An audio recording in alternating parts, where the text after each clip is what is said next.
Ho, ho, ho! I bet you didn't know I listened to Beekeeping Today Podcast. Ho, ho, ho! Yes, we do have bees in the North Pole. Ho, ho, ho, ho, ho! Well, now on with our show. Ho, ho, ho, ho, ho, ho. Welcome to Beekeeping Today Podcast, your source for beekeeping news, information, and entertainment, presented by Better Bee. I'm Jeff Ott. I'm Becky Masterman. And I'm Kim Flottum.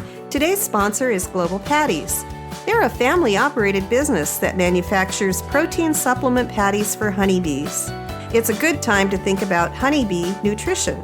Feeding your hives protein supplement patties will ensure that they produce strong and healthy colonies by increasing brood production and overall honey flow. Now is a great time to consider what type of patty is right for your area and your honeybees. Global offers a variety of standard patties as well as custom patties to meet your needs. No matter where you are, Global is ready to serve you out of their manufacturing plants in Airdrie, Alberta, and in Butte, Montana, or from distribution depots across the continent. Visit them today at www.globalpatties.com. Thank you, Sherry, and a quick shout out to all of our sponsors whose support allows us to bring you this podcast each week without resorting to a fee-based subscription. We don't want that, and we know you don't either. Be sure to check out all of our content on our website. There you can read up on all our guests, read our blog on the various aspects and observations about beekeeping, search for, download, and listen to over 200 past episodes, read episode transcripts, leave comments and feedback on each show, and check on podcast specials from our sponsors. You can find it all at www.beekeepingtodaypodcast.com. Strong Microbials presents an exciting new product, Superfuel, the probiotic fondant that serves as nectar on demand for our honeybees. Superfuel is powered by 3 remarkable bacteria known as bacilli, supporting bees in breaking down complex substances for easy digestion and nutrient absorption. This special energy source provides all the essential amino acids, nutrients, polyphenols, and bioflavonoids, just like natural flower nectar. Vital for the bees' nutrition and overall health, Superfuel is the optimal feed for dearth periods, over winter survival, or whenever supplemental feeding is needed. The big plus is the patties do not get hive beetle larvae, so it offers all bioavailable nutrients without any waste. Visit strongmicrobials.com now to discover more about Superfuel and get your probiotic fondant today. Hey, everybody. Welcome to the show. For those of you who celebrate Christmas, today is Christmas Day. If you're listening to it on our release day, and we're here to celebrate it with you. And hopefully you're listening on a new pair of earbuds or on a new player of some sort. Christmas is a time for family gatherings, and we have our podcast family sitting around this virtual Beekeeping Today podcast table. Sitting across or around is Dr. Becky Masterman from Beekeeping Today Podcast. Merry Christmas, everybody. I hope you had a wonderful Christmas morning, or if you're listening to it the day after Christmas, or even a week after Christmas, I hope your Christmas memories are great and you had a great holiday season. And want to reintroduce to our listeners Dr. Kirsten Traynor, who is the host of 2 Million Blossoms. Kirsten, welcome. Jeff, thank you so much. Happy holidays to everyone. I'm super excited to be back, and I'm looking forward to relaunching 2 Million Blossoms, the podcast, in 2024. Fantastic. Looking forward to that, too. And sitting here to my virtual left is Dr. Jim Tu. Jim from Honeybee Obscura. Merry Christmas. Well, Merry Christmas to everyone here and to everyone listening. I wish that you could see my new socks. I'm wearing them already. I don't save anything. I love getting socks for Christmas, but there's a lot of activity. You know how it goes. I'm actually glad to take a few minutes off to come talk to the listeners just to let the bedlam subside inside my home. Well, I'm glad we gave you a reason to leave the commotion and all the gift wrapping. It'll still be there when I go back in. You know what the garbage looks like the few days after Christmas when everybody puts their trash at the street. That's what I've got to do yet. But Jim, the real question is, are they bee socks and do they have substantial buzz? They are not, and they don't. They were gift socks, and you can't look a gift sock Where? In the mouth, in the foot? Where do you look a gift sock? In the toe. In the heel. They're just heavy-duty socks. So the question is, for a man my age, do they keep your feet warm or not? Yes, they do. So they're good socks. And do they match, I guess, ultimately down the road? I did want to mention that a member of our family isn't here, and that's Kim Flottum, who helped start the Beekeeping Today podcast. Kim passed away earlier this month, and our thoughts remain with Kathy and his family. This will be the last episode of 2023. There isn't another Beekeeping Today podcast in 2023 after this one. So let's look back at 2023, and let's keep this on, since this is Christmas morning, keep it on the positive side of what went well. And I'll just throw it open to everybody here. What went well in the bee yard in 2023? Or with bees, or I'll even open it up. What went well in 2023? What do you want to share with our listeners? Well, in 2023, for me, the thing I want to put right out there is that there were no real surprises. Varroa was Varroa. The usual effects were there. There were no special storms this year that destroyed my bee yard. So I'm happy to say that this was a normal year and that consequently I am normally happy. It was a good year for me. That's always good. So I'm in Baden-Württemberg, Germany, which is Stuttgart would probably be the city that people know in the state of Baden-Württemberg. And we have a large amount of black forest in this state. And this year was a really, really good year for black forest honey. So the beekeepers were super excited. Our beekeeper, who just retired in November, was able to migrate out with about 60 of our colonies and produce some forest honey for his last season of working for us, which was, I think, a big excitement for him. What's black forest honey taste like? So it's a honeydew honey. It's not made from nectar, but it's made from aphid secretions. And it's a very earthy, malty, rich honey, very complex in flavor. I quite like it. Is it dark? It's a dark honey that stays liquid. None of that darn crystallization stuff. We're keeping it positive today on Christmas Day, so that's good. What about you, Becky? Well, I know we're supposed to keep it positive, so I have a good ending to the story, but 2023 was the year of my first bear attack in an apiary. And the good news is that I had moved all but one colony out of the apiary the previous year. And so the bear just got one colony. And then I ended up pulling what was left of that attacked colony out. And I went back to grab some equipment a few weeks later, and I had 2 swarms move in. So I lost one, but I got 2 swarms out of the deal. So happy ending. That is a happy ending for a bear attack. That is. I'm glad I'm no longer dealing with bears. In Maryland, they are pesky little buggers and beautiful, but they know just when your electric fence goes out. They just sense it. This honestly, both Wisconsin, they started a bear committee for their honey producers, and Minnesota started one this year too. So bears are now, it's a balance between keeping the bear population or growing the bear population and then keeping and protecting beekeepers' apiaries. So it's going to be a topic this year. It was a topic last year, and we're going to keep talking about it in 2024. The Washington State Beekeepers Association has been dealing with the idea of the reintroduction of grizzly bears in the rural parts of Washington State and whether that's going to pose an issue for beekeepers. So, yeah, it's not only black bears and little fuzzy, little cute bears, and it's also people are concerned about grizzly bears. So it's an interesting problem. But, Kirsten, I do need to say, when you're talking about the bears have a funny way of knowing when the fence goes out, instantly I thought of a Gary Larson Far Side cartoon. I can just see the bear standing around pulling the plug and the other. Anyways, the visuals. I'm very visually oriented. Post that on the webpage for us all to enjoy. Yeah, well, we'll see if we can get that drawn up. But hey, let's take this quick break and hear from our great sponsor for 2023, Better Bee, Beekeeping Supplies. Now that your bees are wrapped up and tucked in for the winter, let's turn up the warmth with the fascinating world of beekeeping knowledge. Join the hive minds at Better Bee for expert-led classes taught by David Peck and EAS Master Beekeeper Anne Fry. Whether you're a winter beekeeping beginner or a seasoned pro in the apiary, our classes cover everything From snowy basics to advanced insights for the winter beekeeping connoisseur, we're all about sharing the sweet wisdom our honeybees have taught us. Head to betterbee.com/classes to explore our class offerings and discover the secrets that will make you a beekeeping maestro even in the chilliest season. Because at Better Bee, knowledge is the nectar that sweetens your winter beekeeping experience. Better Bee, where learning and beekeeping keep you warm all winter long. So 2023 was a really awesome year for me.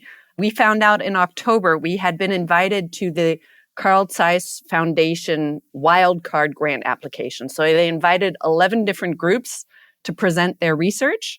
And we presented our project called Bee Vision, where we are trying to develop an automated artificial intelligence system that can automatically detect the flight patterns of different pollinators and identify them. And we presented and pitched on that day. And of the 11 projects, they founded 5 of them. And we are one of them. So we are getting 750,000 euros for 2 years of research with our 2 project partners. Congratulations. Kirsten. Thank you. We're super excited. So explain a little bit at this 10,000-foot level. What does that do for anybody? So biodiversity is, of course, a huge issue. That's one of the things we talk about a lot on the 2 Million Blossoms podcast. And part of the problem is we don't know what the base populations are for a lot of pollinators. We know honeybees, we know bumblebees. They're easy to see, they're easy to count. We know how they're doing. But for a lot of other pollinator species, we know very, very little. And so traditionally, what you do is you go out into a flower-rich meadow and you cart off a 1-by-1 square meter plot, and you observe flowers and how many pollinators actually show up on those flowers.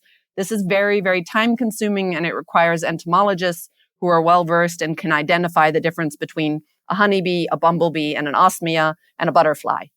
We are hoping with this new system to automate that so that the flight patterns, since bumblebees and honeybees and butterflies and hoverflies move through a landscape differently, that we can automatically recognize their flight patterns and have an artificial intelligence system automatically identify what pollinators are there. So this would be really, really important in the future for when we introduce new measures to improve biodiversity. Are those measures actually working? Well, you'd need to take measurements before and you'd need to take measurements after. Or when you introduce a new pesticide, is that having unexpected impacts on pollinators? So it would really allow us to have much more detailed information on who's visiting flower field. We'll have to have you back for a full episode. Is it a visual-based, camera-based, or is it like a LiDAR type? It is a camera-based system, but it's not a traditional camera. So we're working with an image expert from the Hochschule in Niederrhein, which is right in the area where the Krefeld, the large study came out in 2017 that talked about insect massive losses of 75%. So she works in that area and she's an image expert, and they are using a camera system. They're called dynamic vision sensors. And instead of picking up your traditional color movement and recording the whole image, which is very memory intensive, this type of camera system just picks up differences in color hue. So if it goes lighter or darker, it just picks up the movement pattern. So when an insect flies through a meadow, that pattern of dark cutting through a lit area would be picked up, and just the movement is recorded over time. So you have a time loop for it, which is pretty fascinating. It doesn't take a lot of space. You can compress this information very detailed. So they actually discovered this accidentally. They were using these dynamic vision sensors to record activity on a playground, and they realized that their camera system was picking up lots and lots of insects, and they could see the insect recordings. And so now we're trying to evolve and develop artificial intelligence to actually identify the movement of insects away from background noise and then identify them and roughly group them into different pollinator categories. Oh, that's really cool. It's fascinating and such a needed tool. We're super excited. It's a bit bizarre. It would allow for a lot of research in pollinator diversity and biodiversity and how we can change our agricultural lands to make them more pollinator friendly. We've had a couple episodes, as you know, on the impact of the honeybee on native pollinators, and using a tool such as that would be a really interesting and a novel way of really testing that impact in any given area. That's cool. I look forward to hearing the results of that. I'm sure I will keep you guys updated as funding gets gets running and we get our legs under us, so to say. There's got to be something about using that camera system on a playground, probably tracking kids, but coming up with insects. There's probably a relationship there, but I can't. Yeah, I was thinking Is it the candy on the ground? Is it? I don't know. I was going to say, is this another cartoon, Jeff? Are you going to have a series? Speaking of cartoons, what was really interesting is when we made it into the second round, we had to actually hand in a comic strip representing our research plan. And that was part of the evaluation process. So cartoons were involved. Maybe that's the theme for 2024. Yeah. That's an interesting way to deliver it. My favorite cartoons are on Honeybee Obscura. I'll say that. I look forward to every week seeing just how Jim and his guest are going to be portrayed. Let's talk about 2024, and let's lead with that. And for our listeners who are not familiar with Honeybee Obscura, last year we started collaborating with our cartoonist, John Martin. He's out of Medina, Ohio, coincidentally. He does the cartoon and bee culture. He started doing the cover art for Honeybee Obscura. So each week it changes based on the guest and or the topic. So we have quite a few out there. I think there's about 16 or 17 or 18 different cartoon cover arts that are entertaining. So I hope our listeners can go out there and take a look at them. I really enjoy his work for an odd reason. The cartoons look better in cartoon format than I do in real life. So it's an improvement over an actual shot of Jim compared to his cartoon version of me. Nicely done. I like that he got your hat, the fold of your hat brim just It is perfect. Look at that. I can keep the hat on, or you can show this. This is my Santa look, but it's not working yet. I was going to grow a white beard. That's the skin cancer thing. I struggle with that a lot. I'm supposed to keep a hat on, and I've ended up just wearing a hat all the time. And I don't know why. This is not a trademark. This is not a John Skinner kind of trademark. It's just a hat I like, and it's diversified. But it's being immortalized on the cover art of Honeybee Obscura as the Jim 2 look. Everybody wants one. It's a Tilly, a J3. Get the old version. It's not ventilated. Well, we'll send a bill to Jay Tilly. That's a good point. I wonder if I can turn in a clothing allowance to Honeybee Obscura to keep a fresh hat all the time. Well, what else are we looking forward to in 2024? Well, I'm reluctant to say anything after hearing Kirsten's dramatic research project coming up, but as a retired guy who's just keeping himself busy, I'm intrigued to find out to actually undergo some reverse technology. I'd like to know what's involved in keeping smaller colonies. I've been pondering this for 10 years. Beehives come in one size, extra large. And if I'm in an urban situation and got close neighbors, as I do, I really don't want 60 and 70,000 bees in that hive. And there's no way to brood prune or to do anything that I know of. So I was going to tinker, trying to keep bees smaller, more puppy-like, instead of more bulldog-like, just so I can enjoy beekeeping. I enjoy photography, so I don't want to go out and open these big hives and move 100 pounds of honey to get to a shootable frame. I just want to see if I can simplify and downsize my beekeeping projects some to avoid the weight, the work, and the headache of big colonies. Isn't that an odd thing to say? You just cannot please beekeepers, can you? You just cannot please beekeepers. My bees are too big, they make too much honey, and they're too successful. I just can't have that. I've got to change it. I swear when I first met you, you were the one advocating overwintering in nukes. So, you've been after smaller hives from the very get-go. That is a fact. I wanted to overwinter nukes because I usually had an abundance of queens in the fall that I didn't know what to do with. These queens are all dying. We were raising queens at the time. So I wanted to make splits. Others have done it much better. The Canadians are good at it. But I don't have the resources, the temperature control facilities. And so I was trying to winter outdoors and communal efforts and whatever. And it's a personal thing. I noticed years ago, even when I was much younger, when I went into an apiary, I was just drawn to that single deep that's sitting off to one side. I was not drawn to the one in 3 deeps and 3 supers and 60,000 bees. So it was so much easier to get my bee fix and to get out. So I'm taking up too much of the time here this morning. I want to continue to explore appropriate beekeeping for a man of my age. I guess is what I'm interested in for 2024. Jim, I want to find out your address and then sell it to a local beekeeper so they can collect swarms from your apiary this year. Because if you're trying to keep those bees down, when a man's down, you just move right in and you kick him, don't you? You knew that this was going to have some issues because that same neighbor who's up under me is going to have swarms hanging in her yard now. So I've made a bad situation worse. I really appreciate you bringing that up and pointing it out to everybody who happens to be listening on Christmas Day instead of ripping into gift. I was looking to make it like a revenue generator. If we could just, because swarms are so valuable. And if you're trying really hard to keep them small, we know that the girls don't like to do that at certain times of the year. So I'm just saying we could really maybe make some money, even if it's $25 for a new hat. I don't know that's going to be the kind of money we're talking. I'm thinking it'll be lawsuit kind of money more than new hat kind of money. No, I've got to restrict her brood production some way. And then by restricting brood production, I'm going to encourage supersedure.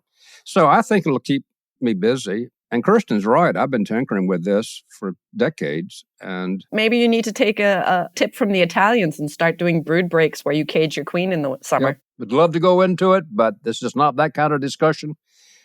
But that would be one of the things I would try to do. But every one of these things now involves handling queens, moving queens, catching queens, marking queens, finding queens. How good are you at spotting queens? Yep, there's that. Where's Waldo kind of thing. I can't find the queen again. I need to let someone else talk. That's my agenda, subject to change for 2024. Kirsten, you have your research? Well, you've been in Germany for the last 2 years. You moved in during COVID, as I recall. I moved during COVID. So originally I moved in 2021. I was originally in the northern part of Germany, and now I'm in the southwestern part of Germany. So after a year, I switched jobs. And I'm now director of the State Institute for Bee Research at the University of Hohenheim, which is just outside of Stuttgart. And we have a lot going on. We're active in many different areas.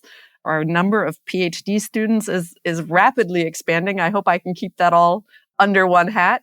And so we have one student who's looking at developing a new naturally occurring mushroom, a metarhizium that exists here in the area as a varroa treatment. It works very, very well in the lab. We're going to try and develop it and select it so it's really, really good at killing varroa and not good at all at killing bees. That's our plan. And then we have a student who just started. She's going to be looking at varroa mite reproduction to try and see if that has changed over time. We also want to look at how brood breaks impact varroa populations in colonies. So we're doing a combination of applied research and some basic ground research to try and improve our understanding of varroa. And then we're also looking at the sublethal impacts of pesticides on honeybee behavior, learning, memory, things like that. Fantastic. And 2 million blossoms will be out on a regular basis. That is the plan, 2 million blossoms as of January. I look forward to lining up a bunch of different speakers to have as guests. And I hope to give a little bit of a European perspective and then also touch base with some amazing scientists and individuals doing cool work in the United States as well. We'll look forward to it. That's a great holiday gift. And I will be in the U.S. I'm going to be attending the American Beekeeping Federation and the American Bee Research Conference in New Orleans in January. So I'm really looking forward. I'm coming over with 2 of my PhD students. One of them has been working with lithium chloride as a varroa treatment, and the other one has been looking at the dispersal phase of varroa mites to see how necessary it is for reproduction. Oh, interesting. Lithium chloride, is that an antidepressant too for the bees, isn't it? Well, for humans, yes, it's used as a treatment for bipolar disorder. And yes, we give it in very small amounts. We are feeding it mixed into a sugar syrup when queens are caged so that the colonies are brood free. And it has an efficacy of about 98%. So it's highly effective, very easy. It's not weather dependent. And Germany is there's a company, our project partners, who are trying to develop it so that it's actually allowed as a veterinary treatment against varroa in Europe. I look forward to hearing more about that. Becky, So my beekeeping career is a lot of side gigs. So I was super excited to join as a co-host on Beekeeping Today podcast. I also am continuing to co-write a monthly column for Bee Culture, Minding Your B's and Q's. And one of the things I've been doing is supporting Dr. Katie Lee at the University of Minnesota Extension. She's the Extension apiculture educator. And January is going to see the release of a project that we've been working on since mid last year. And we've been redoing the Beekeeping in Northern Climates manual. And this manual was originally Dr. Fergala passed it on to Dr. Marla Spivak. And when Dr. Spivak came to the university in 92, she took it on, revised it.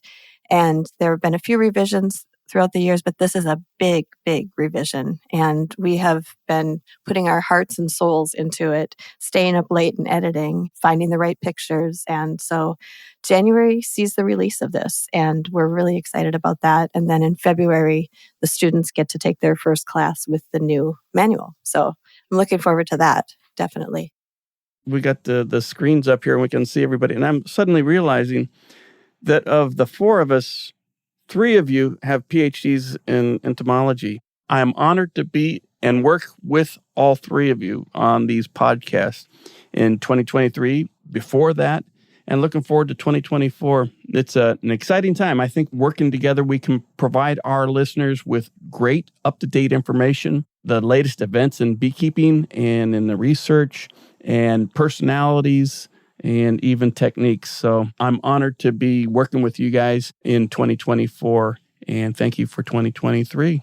Well, so long as we're passing out sunshine here, I'd like to thank you for cleaning up my audio artifacts and improving my accent and taking out my verbal clicks so that they're not so distracting when the occasional listener happens to tune in to Honeybee Obscura. So thank you for all that you've done to make us look better than we are. And the cartoons. Even the cartoons are an improvement of me. Thank you. I do nothing for your accent. Your accent's perfect. Yeah, we are very grateful, Jeff, that you make this happen. And the work that you put into these podcasts is, it's evident it's a team effort to listeners, but those of us who get to see the behind the scenes effort, it is impressive. I don't think any of these podcasts would exist without you, Jeff.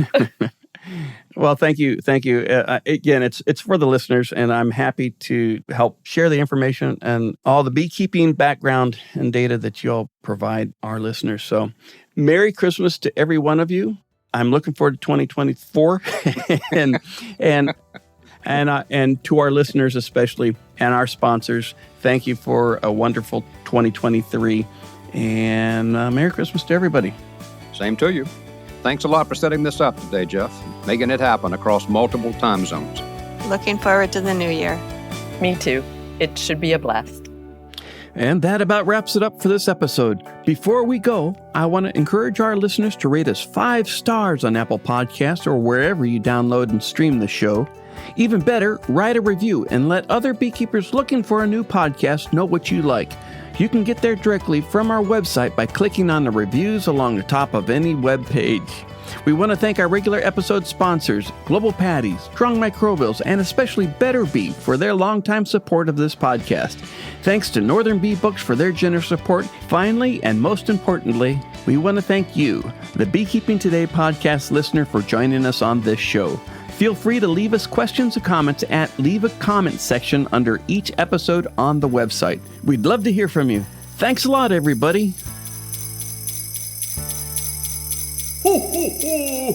Merry Christmas, and to everyone a happy 2024. Ho, ho, ho! Come on, Dasher. Come on, Dancer. Let's get this sleigh home. I'm tired. Ho, ho, ho, ho, ho, ho.